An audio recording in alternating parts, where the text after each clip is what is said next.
If there is one thing in this entire world that money can't buy, it is fate, and no one has any control over their fate. We would expect the wealthiest people to be the happiest, but they may even face defeat at the hands of fate. How do you think the Prince of Malaysia got caught up in this game of fate? How did his family cope with this loss? Do you think anything can truly make up for this sorrow? In this video, we will be discussing the inspirational life of the young Prince of Malaysia, who lost his life at a young age and left the entire nation in grief.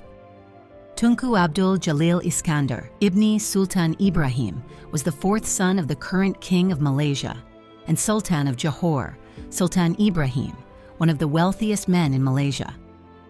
Born and raised in Johor, Abdul Jalil received his education in Johor itself. After high school, he volunteered at the Singapore Zoological Garden in the veterinary department. He became so fascinated with animals that he moved to the United Kingdom for his studies, where he volunteered at the London Zoo for almost 2 years. He was a Zoological Society of London graduate with a zoology and conservative studies degree. He was always passionate about nature and animals. After he returned from the United Kingdom, he started volunteering at Sepilok Orangutan Rehabilitation Center, an orphanage that rescues baby orangutans from illegal hunts or unfortunate situations. Just like his mother, Raja Zarid Sofia, the Queen of Malaysia, he was very active with charities. He was a part of several charity organizations, including the Johor Spastic Association, the Malaysian Nature Society, and the Malaysian Red Crescent Society. Among his siblings, he was the favorite and known to be the kindest of all. He was known as the People's King of Souls. Because of his allergy to horsehair, he was not very keen on playing polo, unlike his cousins and other royal family members. However, he was a huge sailing enthusiast. Abdul Jalil started sailing at a very young age. In 2013, he introduced a youth sailing program in Malaysia called the Malaysian Sailing League, where young sailors were trained to be professionals. It was so successful that he received an award for President Development from the International Sailing Federation within a year of starting this program. Abdul Jalil was the first royalty to serve in the Royal Malaysia Police. In 2011, at the age of 21, he started a 9-month probationary inspector course at the Malaysian Police Training Center. It shocked many people because they had never seen a royalty actively participate in the country's service. In January 2012, he was appointed as a probationary inspector. He was an avid learner, and with his zeal to take his police career forward, he started the Basic Special Actions course at the age of 23 in 2013 and soon became part of the Special Actions Unit in the Royal Malaysian Police. Being a royalty, he was also offered the position of an administrative officer in the States to serve his country, but he rejected that offer. He was never the one to rely on the influence of being a royalty. He was always a very ambitious individual. If you haven't already done so, make sure to subscribe to our channel. Watch till the end of the video to know how the young prince got his life entangled in the hands of fate. But as it's said that good people go sooner, his tragic fate soon starts to hit his life. In the year 2014, he was diagnosed with stage 4 liver cancer. Until now, he had never been sick for a more extended period. He had never been seriously ill apart from his horsehair allergy. In the early stage, it was as if there were no symptoms. It came as a shock to him and his family when the news struck them. Initially, he ignored swellings and weight loss and continued working as the vice president of the Malaysian Red Crescent Society, a charitable organization that helps needy people.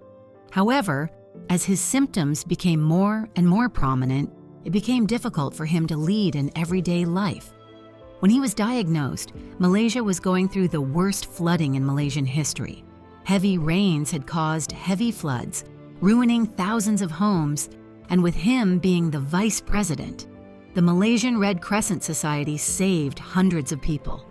Even when he was chronically ill, he did not fail to work for his people. Even with his worsening health, he wanted to continue to work for his country. His father had to force him to go to the hospital. At first, he was treated under the care of the finest doctors in Guangzhou, China, for almost a year. He was losing his time as his health continued to worsen.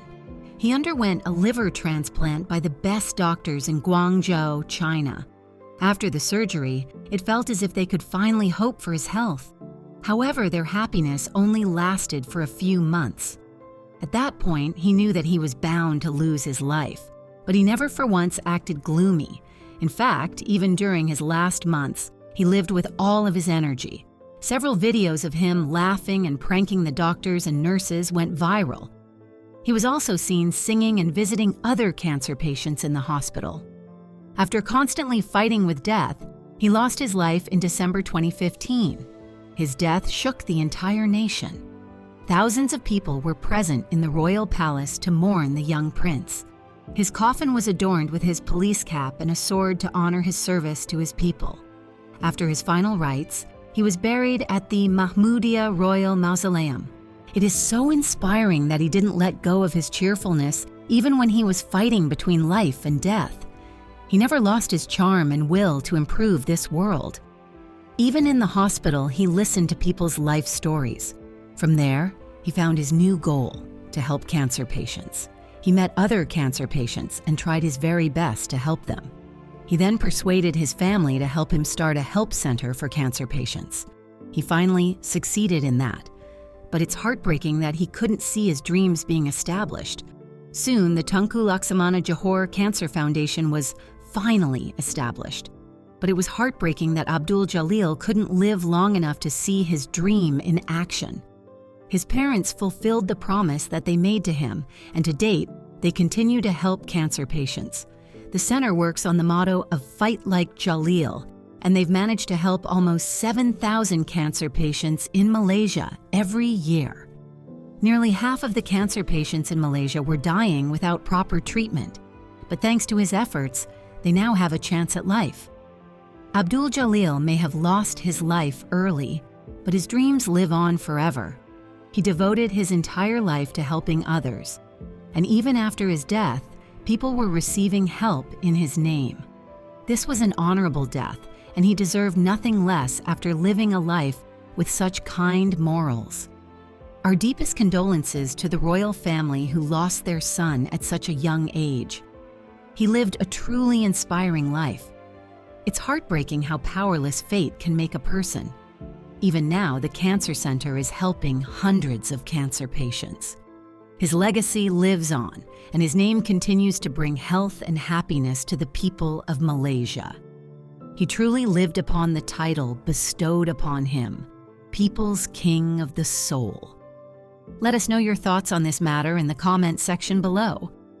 Please like and share the video, and don't forget to subscribe to the channel.